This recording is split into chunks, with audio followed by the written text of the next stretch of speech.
On November 11, 1991, the Washington Post newspaper ran an article that reported that the Library of Congress had begun a pilot program called American Memory that put part of its American history collection on CD-ROM.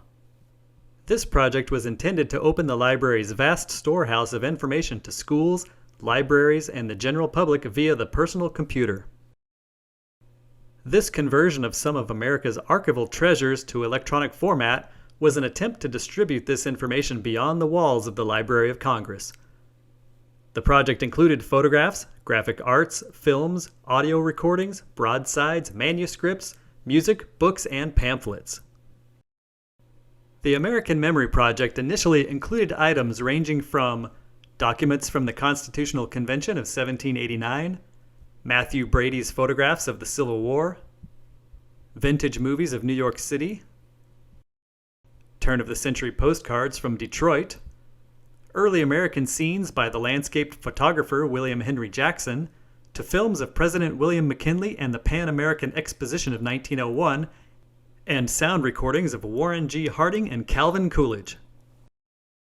37 different study groups from around the country were chosen for the pilot project, including such institutions as the Buffalo and Erie County Historical Society in Buffalo, New York, Charles Blackstock Junior High School in Oxnard, California, and the Sioux Falls Public Library in Sioux Falls, South Dakota. These selected test sites were expected to help focus the project prototype. One purpose of the pilot program is to find out exactly how schools would utilize American Memory and then use that feedback to improve the project. The idea behind the American Memory Project was to present original materials with a minimal editing using the latest electronic technology available in the early 1990s. Along with the original materials, the project would present background information and historical context. Researchers and users would use American Memory workstations at a local school or library. These workstations included a PC or Macintosh computer, CD-ROM player, video disc player, and a television monitor. All of the collections were searchable with keyboards and Boolean operators. Full mark cataloging was provided for each artifact.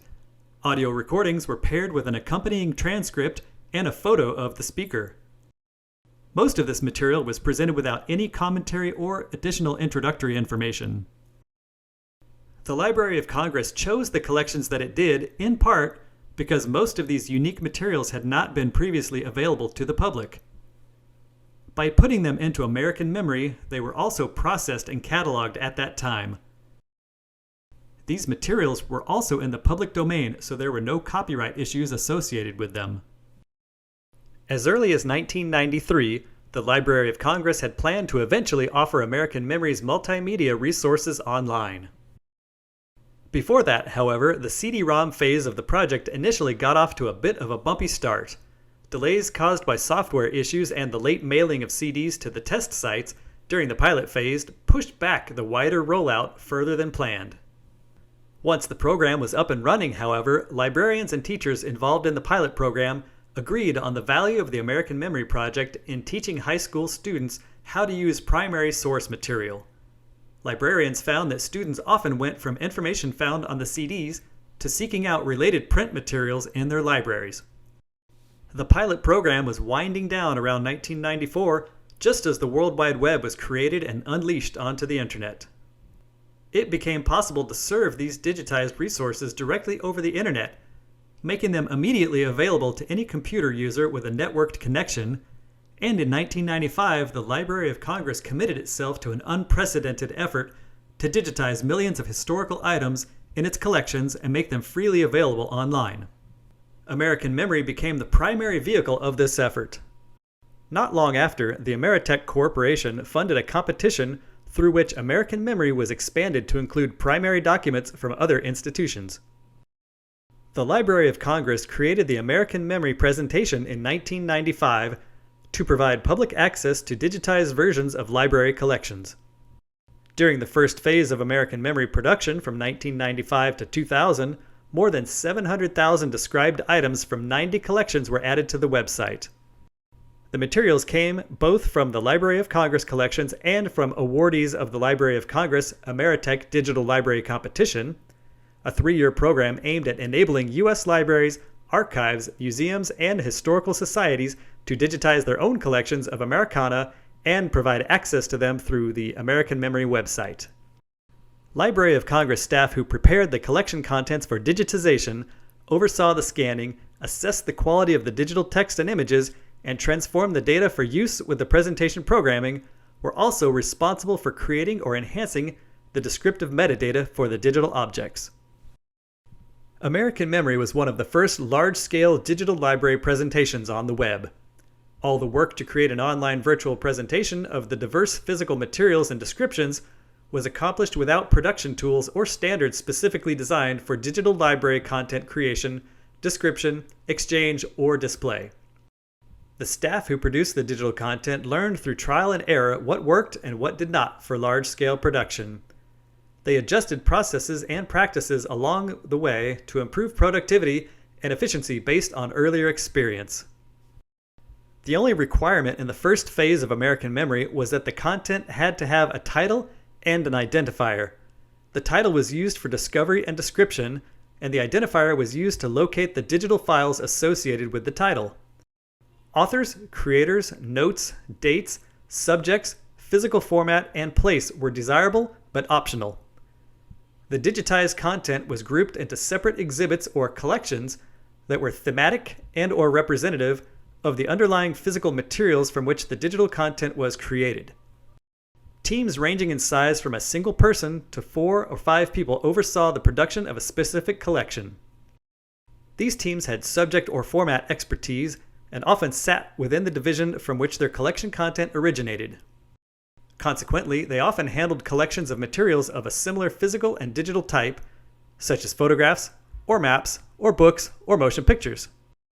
By 2003, more than 100 American Memory collections had been digitized and presented as part of the still expanding website, encompassing materials from almost every division of the Library of Congress. The audiences using American Memory collections at that point were varied, comprising scholars, students, and lifelong learners from the United States and around the world, as well as members of Congress.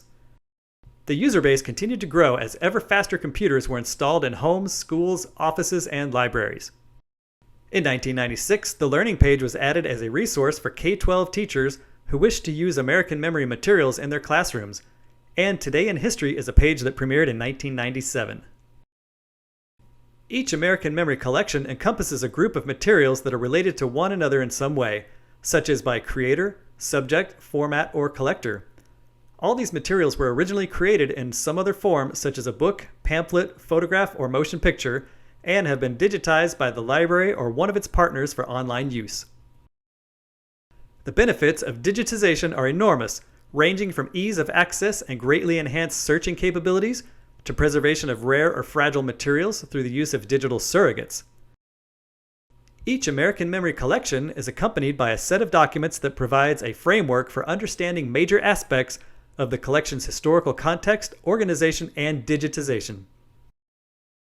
The challenges of copyright mean that nearly all American Memory collections represent materials that have either passed into the public domain by age or were originally created under the sponsorship of the U.S. government. Occasionally, collections of materials still under copyright were made available by special arrangement with the copyright holder, whereby only portions of the online content are accessible off-site. These days, when you visit the American Memory Project homepage, you'll find that there are only 8 collections listed there.